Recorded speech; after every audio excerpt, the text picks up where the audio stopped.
What's going on, baseball fans? So, that was a fun trade deadline. In this video today, I'm going to go over my winners and my losers for the trade deadline this year. So, let's not waste any time. Let's get to it. Here are my top 5 losers for this trade deadline. Coming in at number 5, I have the Chicago White Sox. The White Sox are in a similar boat as the Padres this year, an improved team coming into this season with some question marks, but are playing extremely well.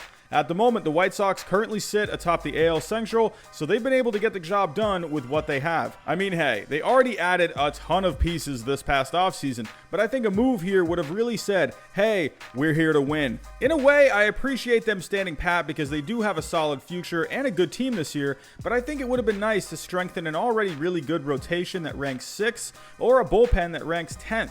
Again, I'm okay with them not giving up future minor league pieces, but hey, in a wide open American League, they had a chance to accelerate this rebuild immensely and plant their flag. At number 4, I have the Minnesota Twins. Don't get me wrong, the Twins are a good team this year, ranking 11th in starting pitching, having an offense that ranks 12th, and a bullpen that ranks 9th. I just feel like the Twins could have done something here, especially considering the fact that they're currently 2.5 games behind the Chicago White Sox. Why not trade for a guy like Lance Lynn? The Twins haven't been able to get over their playoff demons for years, one reason mainly being starting pitching, and the lack of a move here could end up costing them. At number 3, I have the Atlanta Braves. Trust me, I think it's terrible what happened to Mike Soroka, especially considering it was a freak injury out of nowhere.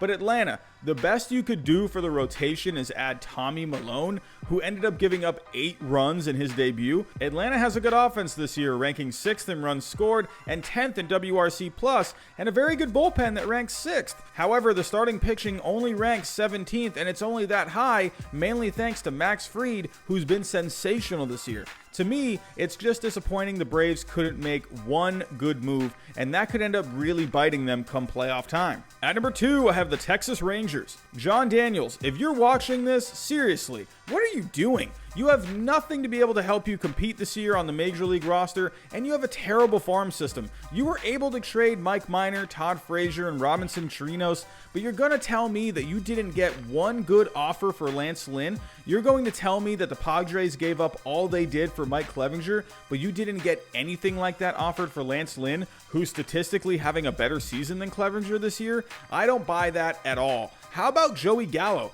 No one gave one decent offer for a 26-year-old power bat?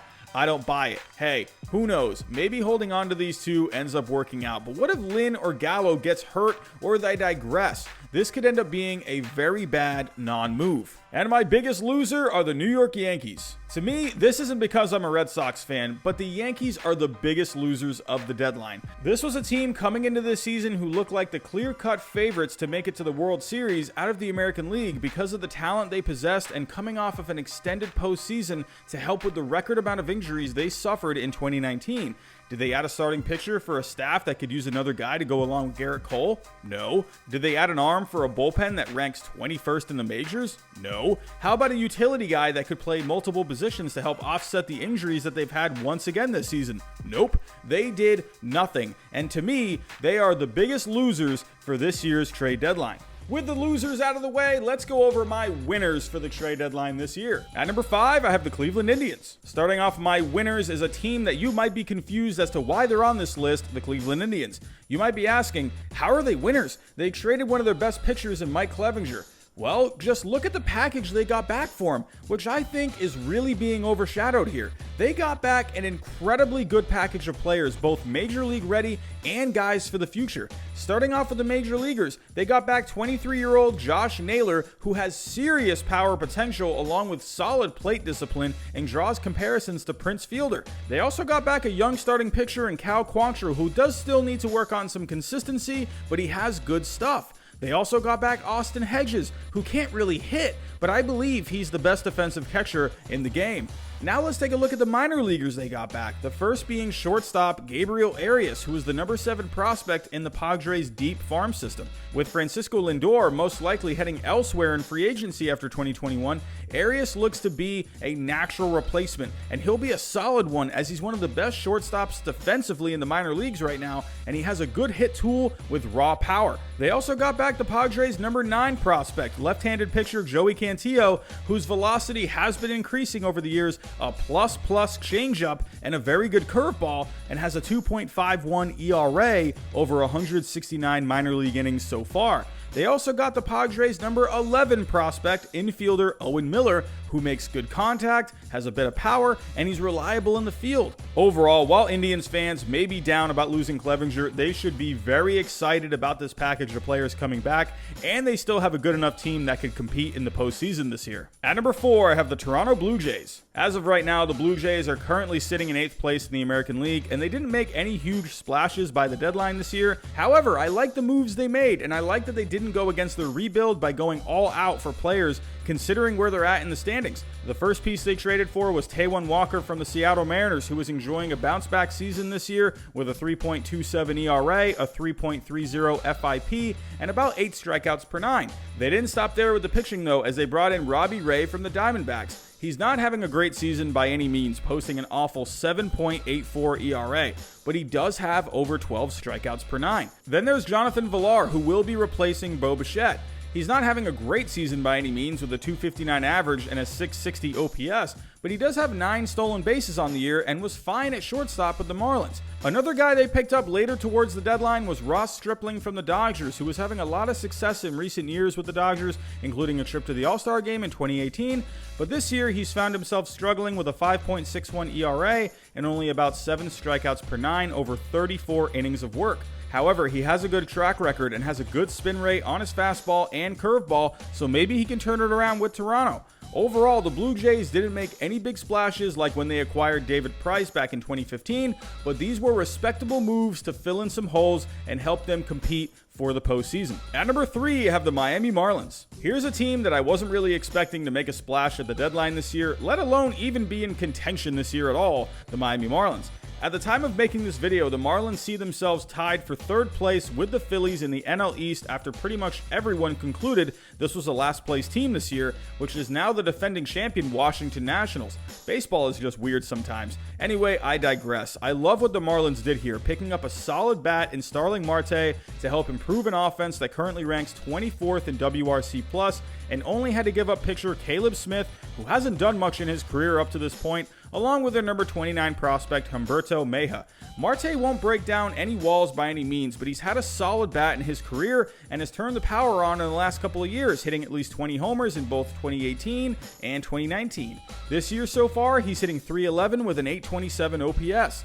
This move came along with the departure of the previously mentioned Jonathan Villar, who was moved to Toronto in a separate deal. Losing Villar will cause the Marlins to lose some speed, as he did have 9 stolen bases up to this point, but with Marte, they'll be adding a decent bat for the middle of the order. However, with trading Villar to the Blue Jays, they were also able to bring back an outfield prospect, Griffin Conine, the Blue Jays' number 18 prospect according to Baseball America, who has 29 home runs and an 863 OPS over 137 career minor league games. Overall, the Marlins improved their lineup with a solid bat, and they added a pretty good minor leaguer to an already pretty good farm system. Not a bad trade deadline if you ask me. At number 2, I have the Philadelphia Phillies. Up next, I have the Phillies, and I really like what they did at this year's trade deadline. They didn't make any big splashes like trading for Mike Clevinger, but they addressed a need, which is their bullpen that ranks 27th. They did so by adding some quality arms in Brandon Workman and Heath Hembree from the Red Sox and David Phelps from the Milwaukee Brewers. Brandon Workman had a tough start to the season, but he settled down after that, totaling a 3.52 FIP and 11 strikeouts per 9 so far. As for Hembree, he hasn't had too much success this year, but he's had a good track record in the Red Sox bullpen, averaging a 3.90 ERA and almost 11 strikeouts per 9 before 2020. Last but not least, they acquired David Phelps from the Brewers. In 2019, he pitched in 41 games, posting a 3.41 ERA and 9 strikeouts per 9, and this year so far, he has a 2.77 ERA with almost 14 strikeouts per 9. At the time of making this video, the Phillies have won 6 out of their last 7 games and are looking to go on a run to get a good spot for the playoffs. With a much improved bullpen now, a once weakness could be what carries them to possibly even a division title. And my biggest winner for this year's trade deadline, I have the San Diego Padres. No surprise here, but holy crap, what a deadline for the Padres. I mean, holy crap! This could easily be the greatest trade deadline for a team of all time. Starting off with the big one, Mike Clevinger. They did have to send back a good package of younger players, but adding a guy like Clevinger, who has a 3.18 ERA this year, to go along with Dinelson Lamet, Chris Paddock, Zach Davies, and Garrett Richards strengthens their rotation immensely. They also added Trevor Rosenthal for the bullpen this past weekend, who has had a really good bounce back season with a 3.07 ERA and 14 strikeouts per 9 this season. It didn't stop there though, as they also added some offense with Mitch Moreland from Boston and Austin Nola from Seattle. Moreland has had a very good season so far with 8 homers and a 1.114 OPS, and Austin Nola has a 902 OPS. They even added catcher Jason Castro, who will help out in the catching department, as they did have to send back Austin Hedges in the Clevinger trade. Overall, this can end up being the best trade deadline for a team of all time, and could very well end up vaulting this team to a World Series. So those are my winners and losers from the trade deadline this year. Tell me your thoughts down below. Tell me your winners and losers from the trade deadline this year. But that's all I got for this video. Thanks for watching, and I'll talk to you next time.